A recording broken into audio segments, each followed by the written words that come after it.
would not be the same. Few people laughed. Few people cried. Most people were silent. I remembered the line from the Hindu scripture, the Bhagavad Gita. Vishnu is trying to persuade the prince that he should do his duty, and to impress him takes on his multi-armed form and says, "Now I am become death, the destroyer of worlds." I suppose we all thought that one way or another.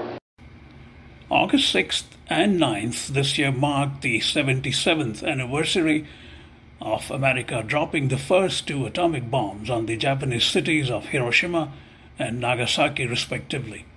At the heart of this grotesque destruction was J. Robert Oppenheimer, the father of the atomic bomb. Oppenheimer's remarkable clarity over the bomb's creation and justifiability of its use, followed by philosophical ambiguity, can all be traced to his passionate, lifelong fascination for the Bhagavad Gita. It was no surprise to those who knew him that he quoted this powerful verse from the Gita to sum up his state of mind. Oppenheimer had internalized the core message of the Gita, a thumbed copy of which he famously kept handy by his work desk.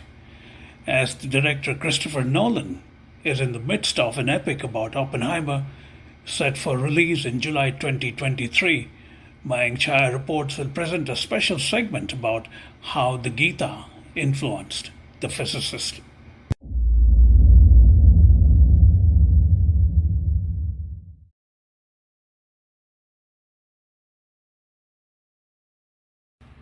Born on April 22, 1904, by all accounts, Robert was a prodigy who displayed a particular talent for physics. He graduated as a school valedictorian in 1921 and enrolled at the Harvard University in September 1922. Graduating in 3 years, he excelled in a wide variety of subjects. Although he majored in chemistry, Oppenheimer eventually realized that his true passion was physics. Einstein Prize-winning theoretical physicist Dr. Abhay Ashtekar, who is a pioneer in the field of loop quantum gravity, offers a primer on Oppenheimer's early life, which had some rather striking details. Let me begin with a broad question. The popular perspective is that a somewhat uncertain Oppenheimer, on the verge of unleashing unprecedented power and energy, found strength in Kalosmi Loka Kshaya Kriti Pravardo. Now I am become death, the destroyer of worlds. What's your perspective of that? Okay. So you want a short answer, or can I start from you can start from wherever you want. Okay. So, I think I should start with Oppenheimer himself, right? He was a very, very unusual person. Even for a great scientist, he was a very unusual person. He was born in quite a wealthy family in New York, and he was a prodigy. So already at the age 13, he had done on his own some research on the rocks in New York and around New York, and submitted a paper. And the New York chapter of the Geological Society invited this speaker, and his father encouraged him, and father took him. And they were completely shocked to see this 13-year-old boy. And so they had to, they led him to the podium, and he could not reach the mic. So they actually had to put a stool on which he had to stand and give a mic. And he gave a good talk, and, they all appreciated it. I'm giving this anecdote early on to just sort of say how, he was really prodigious. Then he did his PhD in Cambridge. And when he was a graduate student, he really had developed a great dislike to his tutor, some experimental work and so on. And there are some accounts which say that he actually tried to poison the tutor. And then he was caught. But again, being so suave and so intelligent and so perceptive, he somehow managed to convince the main people, right? I mean, Yeah. the master of the college and other people, Okay. and that. So he was only given some small reprimand, and he was not, not much was done. And then, of course, he was a professor in Berkeley and so on. And actually, before this Manhattan Project even became official, he had done work in nuclear physics and so on. But then he got interested in general relativity. And actually, I think in September of 1913, September 1st, I think of 1939, his paper appeared in Physical Review at that time, and it was about the so-called Oppenheimer-Schneider collapse. So this was kind of a definitive proof that stars, when they run out of the nuclear fuel, would actually form a black hole. And as Freeman Dyson, for example, says that this was the earth-shaking paper, but the reason is it was not so well known was the day on which Hitler invaded Poland. Right. Exactly that day. Amazing. And so that paper didn't receive much attention until much later. I mean, and like Freeman Dyson really analyzes and feels that this was the deepest work, that scientific work that Oppenheimer had done, and it has ramifications even now, right? Okay. Then let's turn the story to the atom bomb. And so in the atom bomb story, as you probably know, in the Christmas of 1938, Lisa Meitner and Otto Hahn realized that what they had seen in the lab was actually a fission. That is to say, a nuclear reaction which could go on to chain reaction because it is triggered by neutrons. And the statement was that at any time the neutron hits the nucleus, it changes the nucleus, but also it emits more neutrons. Right. And therefore it can hit more nuclei, and therefore the chain reaction can start. Right. So they understood the potential of it, but they were apparently, as far as I know, Fermi actually had similar experiment 4 years ago, but he did not realize that this was nuclear potential chain reaction. And so anyway, Lisa Meitner and Otto Hahn, they both realized the potential, and at least Lisa Meitner had some ancestry which was not compatible with the Nazi regime. And so she did escape, and the news then was channeled outside Germany that this was happening in a very secret way. It was channeled up here. By the way, on the same issue of Physical Review, September 1st, there was another groundbreaking paper, and that was a Bohr and Wheeler on nuclear reaction. It was couched in some terms which was not to draw much attention, but it was clear from that paper that in fact the chain reaction is a real possibility. And so around the same time, 1939, right, September of 1939, so a few months, 8-9 months after the Lisa Meitner discovery and so on. Among the Western scientists, there was a clear recognition that if Hitler had started this nuclear weapon project, then there is no chance that Allies could ever win. So that was really the driving force among the Allied. Right. And at that time, people were convinced that Heisenberg was the only person that they were afraid of, actually, the Western scientists, that if he were leading the project, then everything would be exactly. Gone. Right. And there's just one sentence that made Heisenberg a great, very controversial figure for years and years and years. But the later papers and even people like Hans Bethe, who are in the beginning were thought that Heisenberg was involved, sort of basically cleared Heisenberg, saying that he, in fact, did not encourage research in nuclear weapons, only for nuclear pies, that is to say, nuclear energy. Okay. Right. So then the main point was, how do we get this to the attention of the United States government? And then the scientists realized that there was no way for them to talk to FDR or to convey. And if we did not talk to FDR, they just talked to somebody else, people just wouldn't appreciate the potential and the danger that the world was in. And so they had to really get to FDR. And so finally, Leo Szilard was Hungarian, I think. He actually wrote, met with Albert Einstein and convinced Einstein of the danger. And then Einstein wrote this famous letter, and that was in August of 1939. And that is when the informal arrangements, the informal first orders from FDR came. They're all secret. But it took still 3 years until 1942 for there to be official chain of command, and that was under General Robert Groves. And so this was really set up. And then a year later, so it was we already talked about 1943 now. So 4 years after the nuclear weapons, the chain reaction had been discovered, that the formally scientific negotiations and scientific structure started happening. And again, I mean, Oppenheimer was not the most celebrated scientist at that time. I mean, there are people like Enrico Fermi, Wheeler, there were many people, Hans Bethe, who had much more experience in nuclear physics and were more distinguished. But it was clear that Oppenheimer both had very sharp intellect, a deep knowledge, very quick learning things, and had intellectual breadth that he could absorb not only fundamental physics, but also the engineering thing that was needed, which was extremely high-level engineering. And so you could absorb this thing, and also he had a managerial skills. So he, again, as I said, the same skills which got him out of trouble in Cambridge, were at work when he persuaded Groves that he was the right person for the job, and he was appointed the director of this laboratory.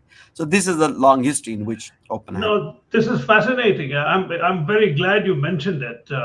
The way you have described it, it strikes me that I'm sure from the get-go he knew the destructive power of what they were going to do, right?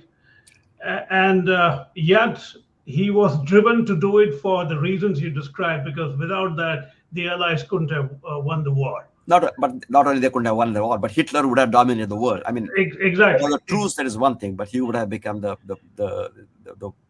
exactly emperor of the world. So to go back a little bit, I read that in 1933, Oppenheimer taught himself Sanskrit. That's right. And then began to read the Gita. What's your take on what drew him to Gita in particular?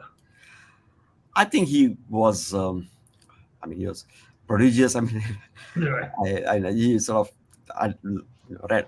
He had read the Western philosophy. He was quite proficient with things.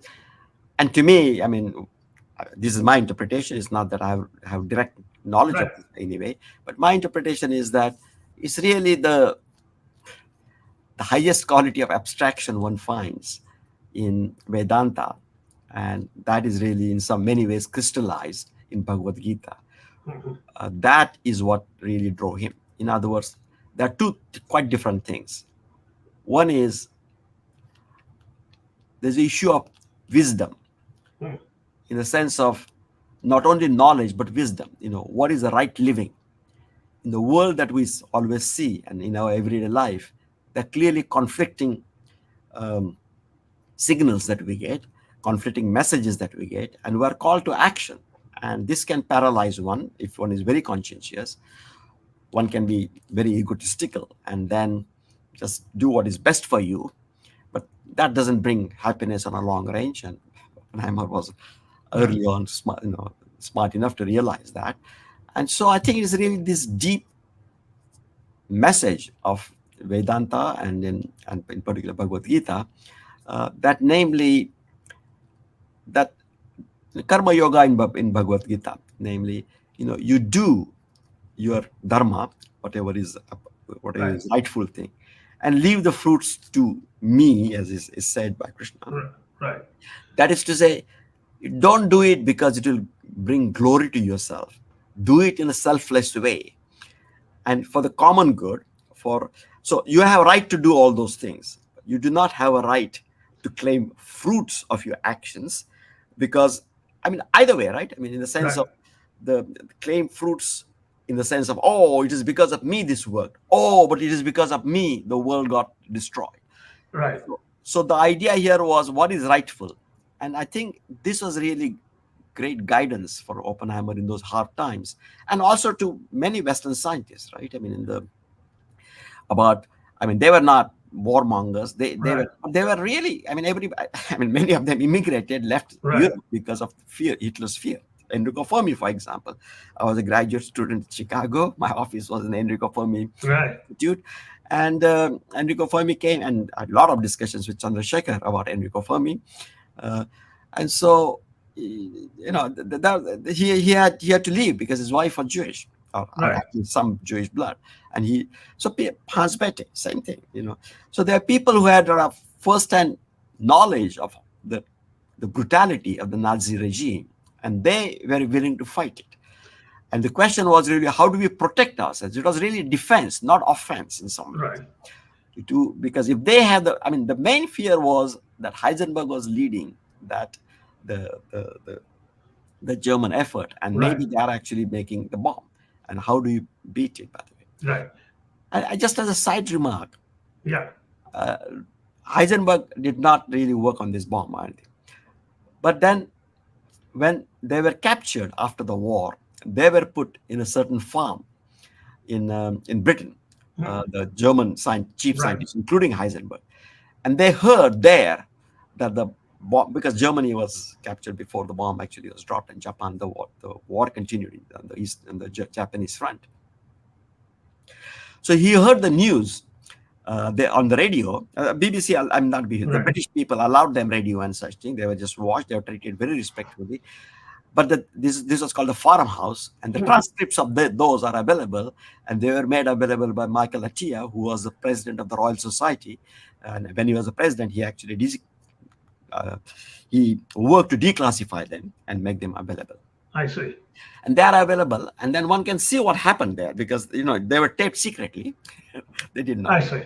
And the Germans did not believe that the bomb could be done, because they had not worked on it enough, but they thought that the amount of plutonium that would be required, or uranium that would be required, rather, was too big. The chain reaction could not sustain. And therefore, when they heard that this was done, and they had no papers, nothing, right?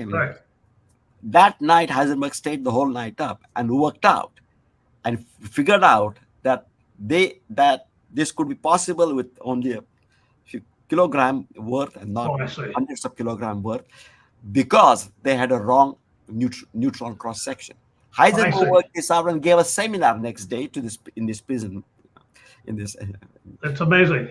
Yeah, so that was a reason for the Allied scientists to be concerned that Heisenberg was leading it. That transcript is quite it's extraordinary. I didn't know about that. It's called the Farmhouse Transcript, and the book is available. If I'll get a hold of it.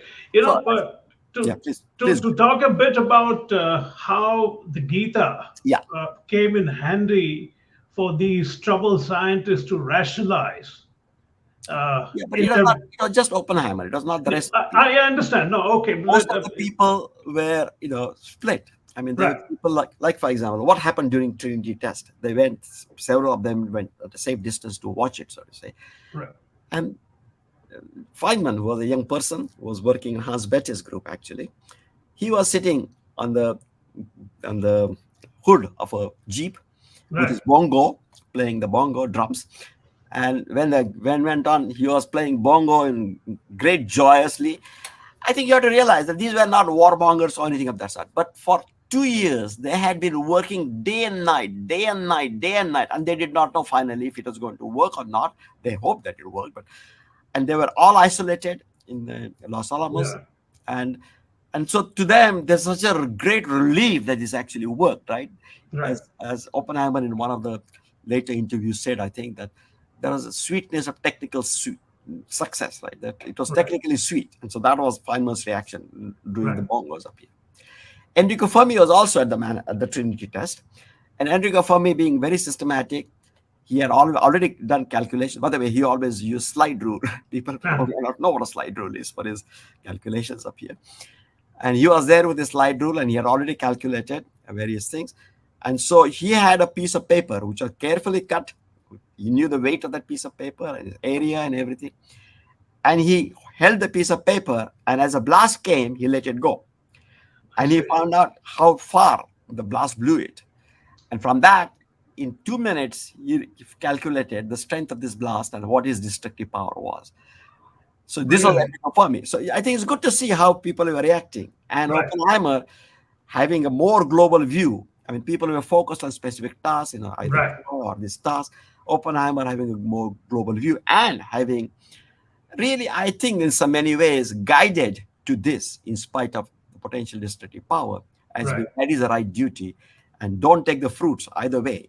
Don't take, that is what the main message was, right, to Right. Arjuna Right. during the battlefields. Arjuna, and this all the Bhagavad Gita was when Arjuna, when Exactly. Yeah. Krishna drove the chariot, right, drove the chariot in between the two armies, and Arjuna seeing his yeah, his relatives and his teachers and his revered figures on the other side. He says, I'm supposed to kill them all. I mean, this is my thing. How much blood would be on my hand? And he didn't want to do it. He was dejected. Right. And in his Krishna who told him, this karma yoga, this is your dharma and you have to fight, and don't take any fruits from there. Right. Leave the fruits to me. I mean, if terrible things happen, it's me. Right. And by the way, the shloka that he actually said was the one which came before the I'm death. And that shloka basically says that Krishna manifests himself and as brighter than 1,000 suns. Right. And he is so bright, so bright, and so that Arjuna is scared, and he asks, "Who are you?" And that is when Krishna says, "I have." Yeah. It's really the brighter than 1,000 suns is what Right. actually Oppenheimer is supposed to have said. That's what is said. But later, when he gave interviews and so on, he only talked about the next stanza, which was really, Right. who are you? The answer to that is, I have become. I'm become death, the destroyer. Interesting, Dr. Ashtekar. I have understood that particular line in terms of kal means samay. Everything dies with time. It's not specific destruction that Krishna was talking about. It was how, as time flows, things begin to degenerate, die, new things come. So that was the context. But the way Oppenheimer used it, it would seem as if it's very specific that I'm become death, destroyer of worlds. That's how the Western mind has chosen to view it. Yeah, so I think I agree with you that I don't know, maybe because the Oppenheimer's interview, which made all this famous, came much later. I think it was in the mid 60s, 65 Right. something. That was a public TV in which he's Exactly. up here, and therefore, I mean, it could be that by then he had felt this way, right? That he was because it's very difficult to know what was going on in his mind, so to say. So he might have felt that that he was responsible. I mean, he did. I mean, many of those scientists who worked in Manhattan were dejected by the outcome of it all. And it's one of those things. In the short range, they did something to save the world from something which was totally menacing and terrible, but its long range impact that they had not. Absolutely. There was a sort of a sense of grandiosity about his pronouncement then.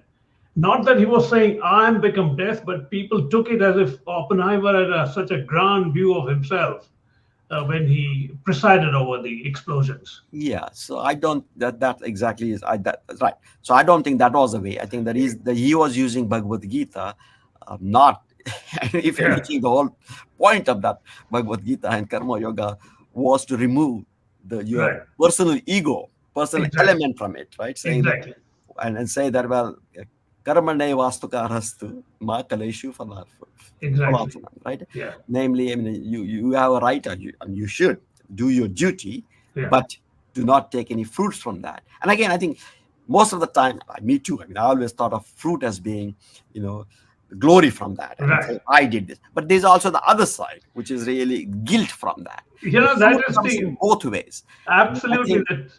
This staggering emotional detachment of that balance, that you're not entitled to both the good as well as the bad. I'm the one who claims both.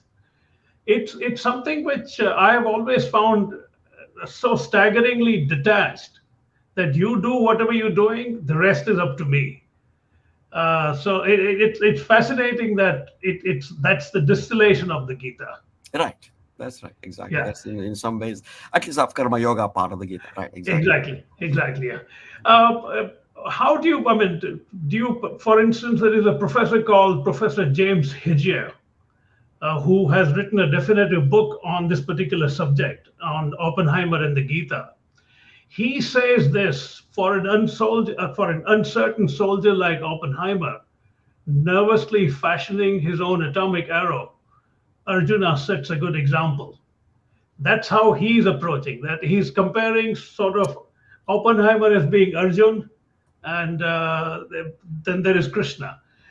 Do you think it's a valid point of view? I think so. I think that's right. I mean, but in the sense that, but Krishna, but educated Arjuna, right? I mean, who was then ready to fight. Exactly. I mean, Yeah. not the Arjuna who was confused in the beginning, right? Yeah. So Arjuna, from whom the darkness of ignorance was removed, and was told what is the rightful way of living. Yeah. I find that there has not been enough scholarly examination of the way from 1933 onwards the Gita influenced Oppenheimer, to the extent that he used to carry a thumbed copy of the Gita and would give it to anyone who was interested. My personal speculation is that by the time the bomb came, he was so primed in his mind with the essential message of the Gita that he didn't really bother him to the extent that it should have. But I don't know if you have, right? Because if you really Yeah. have done the Gita in your whole being, Mhm. then it should not have bothered you anyway. I mean, because I am the destroyer, right? That Yeah. No, precisely the point that he had internalized it so much that he should not have been troubled at the right time. Right. That's what you're saying. Yeah, you should not have been troubled. But on the other hand, I think it's one of those things. It's one thing to prepare you think you are prepared, but when the actual thing happens, you're not prepared. So I think he was not prepared. I mean, he had not completely absorbed the message, right? Because otherwise there would not be regret. I mean, there can still be a regret, in the sense of it's a terrible thing that happened, but not that I was instrumental. Right. Because I did not make it happen, is the message that would come through Gita. And again, I think for people who are not brought up in Indian tradition and so on, or even people who are brought up in Indian tradition, the word I is used in two different senses in Vedanta, and that gets confusing to many people. One is, some people write it with a little I, actually. That is I as an ego, and me, myself. I mean, the thing that our default mode network tells us, keeps chattering and tells us about. And then there is the I with the capital I, which is supposed to be the self with the capital S. And that is really the universal I. It's not individual I or something. Exactly. So the statement is that the capital I, the universal I, is the one which is, which makes things happen, or things happen due to the grace of this capital I, whichever way you say. It's not like the Western notion of God. I mean, it's not willingness. It's more like laws of nature in some ways. I mean, that's more exactly. That I is not like God, who can change their mind and can be vengeful or not vengeful, etc. It's more like the total. There's the laws by which things happen. There are laws. Precisely. There's too many variables, and they interact in some way, and there is some outcome of it. Right. But So, and then. Go ahead. Sorry. Guilt is supposed to be with this little I, and I think Oppenheimer did not have to do with this little I part. Should have been dropped completely, but it is not easy to. No, it's not. Of this magnitude happen, it's not easy. No, even a much smaller transgression causes that sense of guilt in us. So this was so much bigger than anything that one could have imagined. Right. Yeah. To conclude, as a physicist, a pure physicist at that, I'm sure you understand applied physics as well, but your personal view has always been that of a pure physicist. How do you do you, for instance, ever look at things like the Gita? Do you take that vantage point, not necessarily the Gita, but these essential wisdoms, and approach physics? Yes, I mean, I think that, yes, I mean, the statement is that, okay, it's a very long subject, so let me just try to be brief up here. So the way I look at it is the following, that as we might perhaps have talked at some stage, there is I mean, in our experiences, we experience the external world and we experience the internal world. Right. And this Bhagavad Gita or Vedanta, elements of Buddhism, they have to do with the internal world. They have to do with reducing suffering. But that suffering is internal suffering. I mean, I'm not talking about suffering. The word suffering is used in different ways, but in these traditions, it is really not sadness, but suffering. That, it's habits because of you leave too many residues of various memories, various interactions, and so on, that causes suffering. So, I mean, physics really has to do with this external world, and the sufferings and Bhagavad Gita and Vedanta have to do with the internal world. And there really isn't a complete reconciliation between the two. And to me, the most fascinating chapter is really to understand the reconciliation. And my model is the mathematical model, what mathematicians would call a manifold, which is the simplest example. You just take the surface of the earth. That is a surface of a sphere, and that is a manifold, because you cannot cover it with the x and y coordinates. Right. You can cover all of it except the North Pole, or all of it except the South Pole. And that's what we do when we do our atlas, we project. But then there is a distortion, precisely because one point is really being sent out to infinity. Yeah. So it is like that. There is the internal world and there is external world. And the mathematics sort of reconciles this not by having one XY coordinates, or chart as they call it, to cover all the reality, in my view, but really have these realities covering part of the thing, right? I mean, the external world is created here, internal world is created here, but there is this overlap. And this overlap region, what one calls is transition functions. In other words, things which can be explained in both traditions, how you should be able to make translation. You should be able to say that, well, I had this experience, that corresponds to this thing in neurons, and that corresponds to some collapse of wave function or not collapse of wave function, right, etc. But there are elements that this chart, external world chart, will not be able to reach, and there are elements of the internal world chart will not be able to reach. So to me, when I do physics, it really has to do with the external world. And when I do these things, it has to do with the internal world. And personally, the way they interact for me is really trying to follow these traditions. One kind of purifies one's awareness, and that removes a lot of chatter and a lot of clutter. Right. That actually energizes you, and that makes it possible to do more deep work than I would have been able to do with the chatter. Right. So that is the way in which it is affecting my physics, but it's not affecting the physics that in the sense that I'm taking an idea from the internal world. Exactly. No, I understood. As explained by Dr. Ashtekar, it was the idea that one has the right to one's duty or action, but not the consequences or fruits of it, good or bad, that inspired Oppenheimer. That was the essence of Gita's Karma Yoga. It was something that Oppenheimer understood very well. Couple that with Kalosmi Lokakshaya Kritu Pravarto, or now I am become death, the destroyer of worlds, and one begins to understand Oppenheimer's mindset during the making of the atomic bomb and after its use. Oppenheimer's dispassionate, almost coldly detached acquiescence to the broader politics of the atomic bomb has been interpreted as a direct result of the way he digested the Gita. He saw it purely in terms of his duty as a scientist and perhaps nothing more. Much has been written about whether Oppenheimer came to regret having pioneered the atomic bomb. There appears to be considerable agreement that he did not feel remorse in any manifest sort of way. Even during the first successful test in 1945, he was said to have thought of this line, from the Gita. If the radiance of 1,000 suns were to burst into the sky, that would be like the splendor of the Mighty One. This was notwithstanding his full understanding of the potential for death and destruction that the enormous power could and would unleash.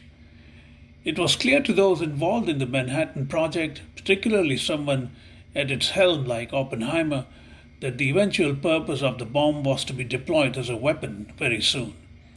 It was in this context that the physicist's dependence on the Gita as his guide ought to be viewed. The Manhattan Project, its key players such as Oppenheimer, the eventual dropping of the 2 atomic bombs on Hiroshima and Nagasaki on August 6th and 9th, 1945 respectively, and everything that flowed from that offer an extraordinary canvas for filmmakers. Celebrated director Christopher Nolan's movie is being projected quite dramatically, even though its release is about a year away. A teaser trailer does seem to refer quite prominently to the quote from the Gita. However, it remains to be seen if that reference is a cursory one or has been significantly addressed by Nolan. This MCR segment was brought to you by Thoughtful Technology Partners.